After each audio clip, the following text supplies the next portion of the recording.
నాగమణి గారు, ఈ సూపర్ 6లో చూస్తే అంత మహిళల్ని బాగా ఆకట్టుకునే రకంగా కనిపిస్తోంది. పాపం తల్లులు కానీ, ఈ 19 ఏళ్ళు నిన్నటువంటి మా యువతులు కానీ, అంటే 1500 ఇస్తానన్నారు కదా వాళ్ళకి. తర్వాత మహిళలందరికీ బస్సులో ఫ్రీ ప్రయాణం అన్నారు, 3 సిలిండర్లు అన్నారు. ఏది ఒక్కటి కూడా లేదు. మహిళల్ని ఈ రకంగా వంచినటువంటి ప్రభుత్వాన్ని ఎక్కడైనా చూసారా?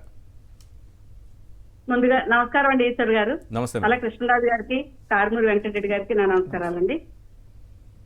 ముఖ్యంగా మహిళల్ని వంచడం లేకపోతే ప్రజలను వంచడం అన్నది మన చంద్రబాబు నాయుడు గారికి వెన్నతో పెట్టిన విద్య. ఈవేళ అది కొత్త కాదండి.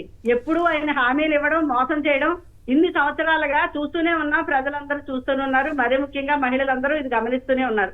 కానీ ఈయన వచ్చి సూపర్ 6 అని చెప్పడం, ఈ వీళ్ళ అధికారంలోకి రావడం, కానీ అధికారంలోకి వస్తే ఇందాక వెంకటరెడ్డి గారు అన్నట్టు వాళ్ళు వేశారా, మేము వచ్చామా అధికారంలోకి, మీరు ఓట్లు వేశారా అనడానికి నిజంగా ఈవీఎం ద్వారా జరిగిన అన్యాయాలనే ఈ రోజుకి ప్రజలందరూ నమ్ముతున్నారండి. మరీ ముఖ్యంగా మహిళలు. ఎందుకంటే మా చుట్టూ ఉన్న మహిళలు కానీ, ఉన్న పేద ప్రజలు కానీ వచ్చి మాట్లాడుతూ ఉంటారు. వాళ్ళు వచ్చి ఒకటే ఏడుపండి, మాకు ఎందుకు ఇలా అయింది, మేము మా ఓట్లు ఎక్కడికి పోయినాయి, మేము ఓట్లు వేసాం అని చెప్తారు. సరే జరిగింది, వచ్చింది, ఆయన సూపర్ 6 అమలు చేసేస్తారు అని ఎదురు చూసే వాళ్ళకి ముఖ్యంగా అమ్మకు వందనం. అవును, ఏం చేశారండి ఈయన? అది చాలా అందరూ ఆశ పెట్టుకుని ఉన్నారు. జగన్మోహన్ రెడ్డి గారు ఒక్కడే విద్యార్థికి ఇస్తున్నారు, మిగిలిన వాళ్ళకి ఇవ్వలేదు, మిగిలిన వాళ్ళందరూ కూలి పనులకి వెళ్ళాలా, ఇన్ని మాటలు చెప్పి వచ్చాడు కదా.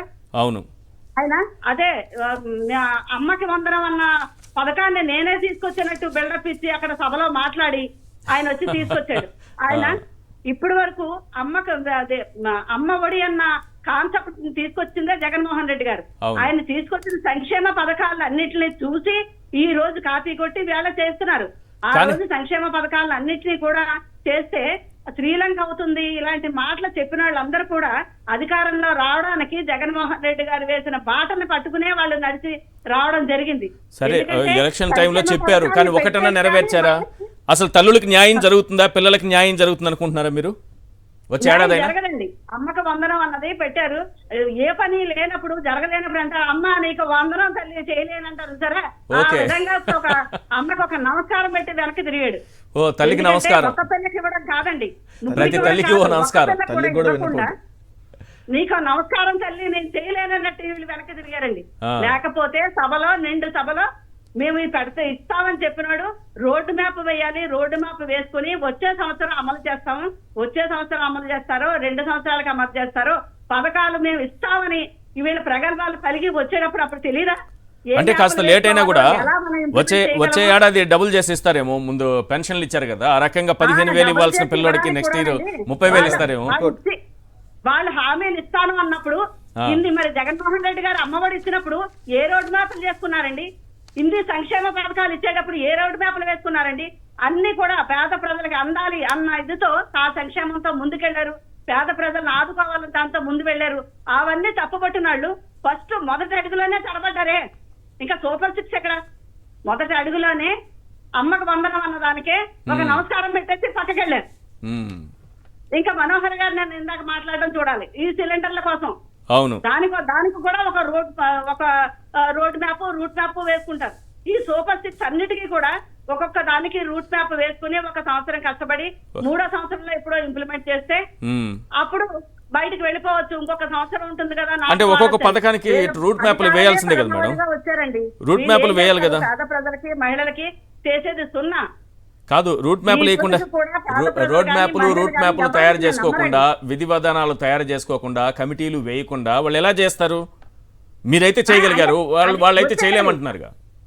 అంటే దీనికి ఇన్ని పథకాలకి ఇస్తుంటే మీరు సోమర్పోతుల్ని చేస్తున్నారు, శ్రీలంక అవుతుంది అని మాట్లాడిన వాళ్ళు ఎన్ని ఆలోచించుకుని ఇది పథకాల గురించి వీళ్ళు మాట్లాడి ఉండాలి. ఎంత డబ్బు ఖర్చు అవుతుంది ఇవన్నీ అని అప్పుడు తెలియదా? అంటే ఏదో ఒక మాట మాట్లాడేద్దాం, అధికారంలోకి వచ్చేద్దాం, ఇన్ని ఏదో చేయాలి. ఎందుకంటే అర్రులు చేస్తున్నారు. జగన్మోహన్ రెడ్డి గారు వచ్చిన 2 సంవత్సరాలు కోవిడ్ లో పోయింది. కోవిడ్ లోని ప్రజల్ని బతికించుకోవడమే పరమావధిగా పనిచేశారు. మరి ముఖ్యంగా ఈ వాలంటరీ వ్యవస్థ ద్వారా ఎంత మందిని రక్షించారండి. ఎన్ని రాష్ట్రాల్లో జరగనంత ఇది మనకి ఇక్కడ ప్రాణ నష్టం జరగకుండా ఆగిందే.